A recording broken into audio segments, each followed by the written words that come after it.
So நம்ம இப்போ பார்க்க போகிற ஸ்டிச்சோட நேம் வந்து water filling. So water filling வந்துட்டு இந்த மாதிரி தான் வரைஞ்சிக்கணும். கரெக்டாக இந்த மாதிரி வரைஞ்சாதான் ஷார்ப்பாக இருக்கக்கூடாது. இதோட எட்ஜஸ் எதுவுமே மாதிரி வரைஞ்ச மாதிரி தான் இருக்கணும். ஸோ கரெக்டாக வந்துட்டு இந்த மாதிரி வரைஞ்சிட்டு அது மேலே தான் நம்ம வந்து ஷார்ட் செயினை வச்சு இந்த ஸ்டிச்சை போட போகிறோம்.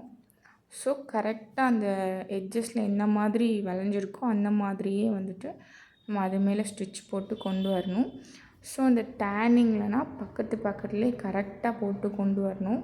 அப்போ தான் வந்து வாட்டர் ஃபில்லிங் வந்து நம்ம ப்ளவுஸில் நீட்டாக இருக்கும். இல்லைனா வந்துட்டு அது வந்துட்டு ஒரு மாதிரி நல்லா இல்லாத மாதிரி ஆயிரும். ஸோ இந்த வாட்டர் ஃபில்லிங் நம்ம ப்ளவுஸில் எதுக்கு யூஸ் பண்ணுவோன்னா, நம்ம வந்துட்டு ஒரு கிராண்டான ப்ளவுஸ் போட்டுட்டு இடையில இருக்கிற அந்த கேப்பை வந்து ஃபில் பண்ணணும். நமக்கு வந்து அந்த கிளாத்தை வந்துட்டு கிளாத்தாக இருக்கக்கூடாது, அதுவும் ஒரு டிசைனாக இருக்கணும்னா இந்த வாட்டர் ஃபில்லிங் வந்துட்டு யூஸ் பண்ணுவாங்க. ஸோ இந்த ஸ்டிச்சஸ் வந்து நிறையா ப்ரைடல் ப்ளவுஸில் யூஸ் பண்ணியிருக்காங்க. அண்ட் இதை பீட்ஸ் வச்சும் கூட யூஸ் பண்ணியிருக்காங்க. ஸோ அந்த பீட்ஸ் வச்சு போட்ட ப்ளவுஸை கூட நான் வந்துட்டு இந்த வீடியோ எண்டில் வந்து ஆட் பண்ணுறேன்.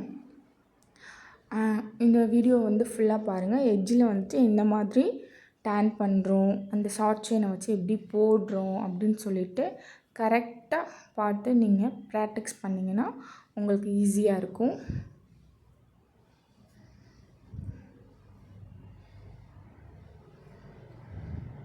அந்த லைன் மேலேயே தான் நம்ம வந்துட்டு நீடியில் வச்சு அந்த ஸ்டிச்சஸ் போட்டுகிட்டே வருவோம்.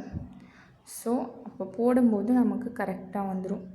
இந்த லைன் மேலேயே ரொம்ப வந்துட்டு ஸ்டிச்சஸ் பெருசாக போட்டுறக்கூடாது. ஷார்ட் செயின் வந்துட்டு சில பேர் கொஞ்சம் பெருசாக போடுவீங்க, அது சரி த்ரெட்டில் வரும். பட்டு நம்ம சில்க் த்ரெட்டில் போடும்போது வந்துட்டு அது கரெக்டாக இருக்காது.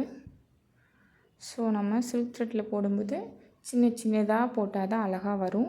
ஏன்னா 2 த்ரெட் யூஸ் பண்ணி போடுறோம்ல. அப்போ வந்துட்டு இந்த வாட்டர் ஃபில்லிங்க்குமே வந்து நம்ம இந்த மாதிரி சின்னதாக போடும்போது அழகாக வந்துட்டு இந்த வாட்டர் ஃபில்லிங் எடுத்து கொடுக்கும்.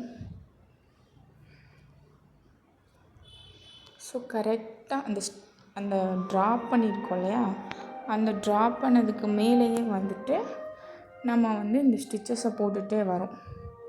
ஸோ அதே மாதிரி ட்ராப் பண்ணதுக்கு மேலேயே நம்ம நீடியில் ஒவ்வொரு வாட்டியும் ஸ்டிச் போடும்போதும் கரெக்டாக அந்த லைனுக்கு மேலேயே வந்துட்டு நம்ம வந்து நீடியில் வந்து ஸ்டிச் போடுறோமா அப்படின்னு சொல்லிட்டு பார்க்கணும்.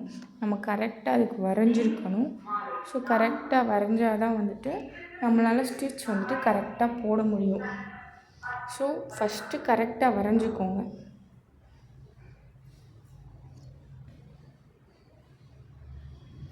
ஸோ அது மேலேயே வந்துட்டு நம்ம கரெக்டாக போட்டுட்ருக்கோம்.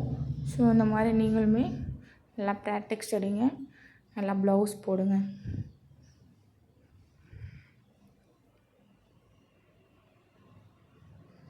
வாட்டர் ஃபில்லிங்கை வச்சு உங்களுக்கு ஹோம்ஒர்க் அதுதான். வாட்டர் ஃபில்லிங்கை வச்சு ஒரு பிக்சர் வந்து நீங்கள் போடணும். ஸோ அந்த மாதிரி போட்டு ப்ராக்டிஸ் பண்ணும்போது உங்களுக்கு அந்த வாட்டர் ஃபில்லிங்கோட ஸ்டிச்சஸ் வந்து அழகாக வந்துடும். ப்ராக்டிஸ் பண்ண தான் ஒவ்வொரு ஸ்டிச்சுமே உங்களுக்கு வரும். கற்றுக்கிட்டோம் அப்படின்னு சொல்லிட்டு விட்டுறக்கூடாது.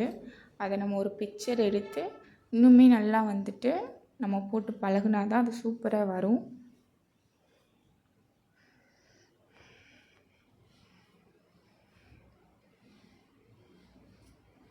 என்ன மாதிரி நீடில் எட்ஜிலலாம் திரும்புது, என்ன மாதிரிலாம் கரெக்டாக போடுறோன்றதை நல்லா நோட் பண்ணால் தான் நம்ம வந்து கரெக்டாக போட முடியும்.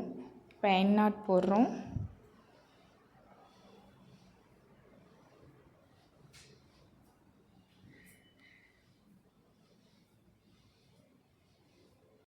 ஸோ இதுதான் அந்த வாட்டர் ஃபில்லிங் பீட்ஸ் ஒர்க்.